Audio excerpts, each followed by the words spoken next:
Alright, in this video, we are going to understand how the kidney concentrates urine. So we'll look at the structure of the kidney, how the countercurrent multiplier creates the medullary gradient. We'll look at the role of vasa recta and how ADH finally determines urine concentration. So let's start from the basics. The kidney has two main regions, the outer cortex and the inner medulla. Alright, the functional unit of the kidney is the nephron,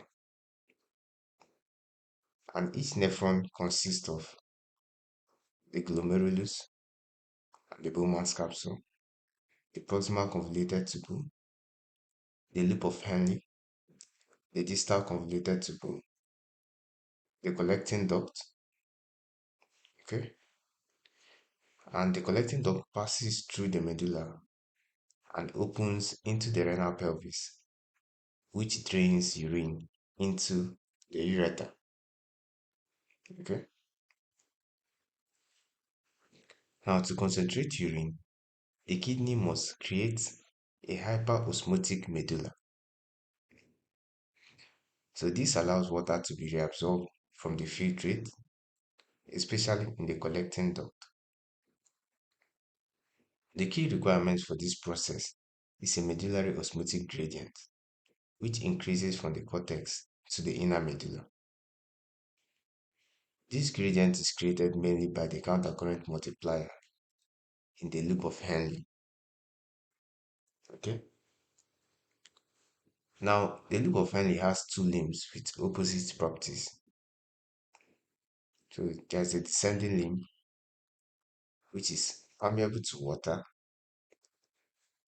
but impermeable to sodium and chloride.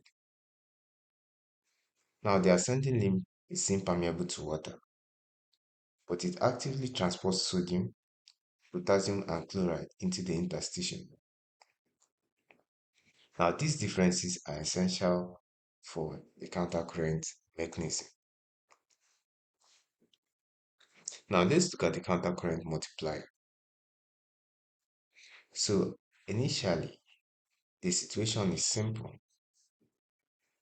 Filtrate entering the loop of Henle has an osmolarity of about 300 moles per liter. Now, the surrounding medullary interstitium is also about 300 moles per liter, which is isotonic to plasma.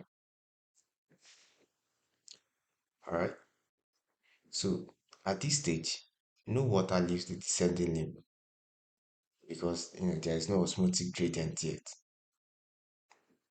Okay, now the first active event occurs in the ascending limb. The ascending limb is impermeable to water, but it actively pumps sodium, potassium, and chloride into the interstitium.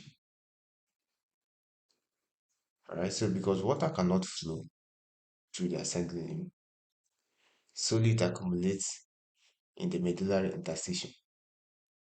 Okay, the interstitium becomes hyperosmotic compared to the filtrate. Alright, so now that the interstitium has become hyperosmotic, now a gradient exists. Okay, so when filtrate in the descending limb is exposed to this hyperosmotic interstitium, water moves out of the tubule by osmosis and solute remain inside because the descending limb is impermeable to the solute. So as water leaves, the filtrate in the descending limb becomes more concentrated. Alright. The concentrated filtrate now flows around the bend of the loop and enters the ascending limb. Again in the ascending limb, water cannot leave, so more sodium and chloride are pumped into the interstitium. So this further increases the medullary osmolarity. Okay. This process occurs continuously as new filtrate enters the loop. So in each cycle, all right, the ascending limb adds more solute to the interstitium, while the descending limb loses more water. So because fluid flows in opposite directions in the two limbs, the effect is multiplied along the length of the medulla. So this creates a vertical osmotic gradient. All right. So finally, we have the outer cortex will be about 300 mosmoles, while the outer medulla will be somewhere around 600 to 900 mosmoles.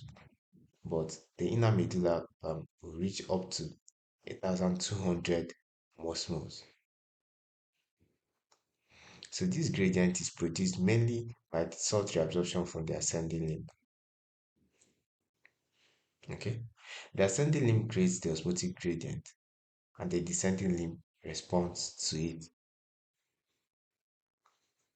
Because now we've seen the countercurrent multiplier. Now let's look at the role of vasa recta. So essentially, the vasa recta are capillaries that run parallel to the loop of Henle. All right, so they act as countercurrent exchanger to maintain this medullary osmotic gradient that has been created by the loop of Henle. All right, so as blood flows down, it gains solute and loses water. So as the blood flows up, it loses solute and gains water. All right, this slow exchange preserves the medullary gradient and prevents it from being washed away. Okay, now the filtrate enters the collecting duct. Let's look at the collecting duct. The filtrate now enters the collecting duct. So here, urine concentration depends on ADH, the antidiuretic hormone. So when ADH is present, the collecting duct becomes permeable to water. Right? Water moves into the hyperosmotic medulla, and the urine in the collecting duct becomes concentrated. But when ADH is absent, the collecting duct remains impermeable to water. Water stays in the tubule, and urine becomes dilute. Okay. Now let's look at the role of urea in this process. So in the inner medulla, urea recycling plays an important role. So in the presence of ADH, urea diffuses out of the collecting duct. Right, the collecting duct becomes permeable to urea.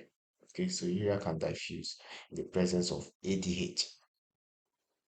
All right, so the urea enters the medullary interstitium, and it further increases the osmolarity. Okay, so urea contributes significantly to the high osmolarity of the inner medulla. All right, so finally, urine in the collecting duct flows from the collecting duct, all right, to the minor calyces, to the major calyces, to the renal pelvis, to the urinary blood, to the ureter, and then to the urinary bladder. All right, so this essentially what happens. And remember that both the high osmotic gradient and the antidiuretic hormone is necessary for the production of concentrated urine. Okay, so if there is ADH and there is no high osmotic gradient, right, so it will still be impossible to produce um, concentrated urine, because even though the ADH makes the collecting duct permeable to water, right? So there won't be that high osmotic gradient to cause the inflow of water from the collecting duct. All right. So same as if there is high osmotic gradient and no ADH, because the collecting duct is impermeable to water, and it is the antidiuretic hormone that makes the collecting duct to be permeable to water. Okay. All right. So I hope the urine concentration has been explained properly. I hope you understood it. So thank you so much for watching this video and see you in my next video.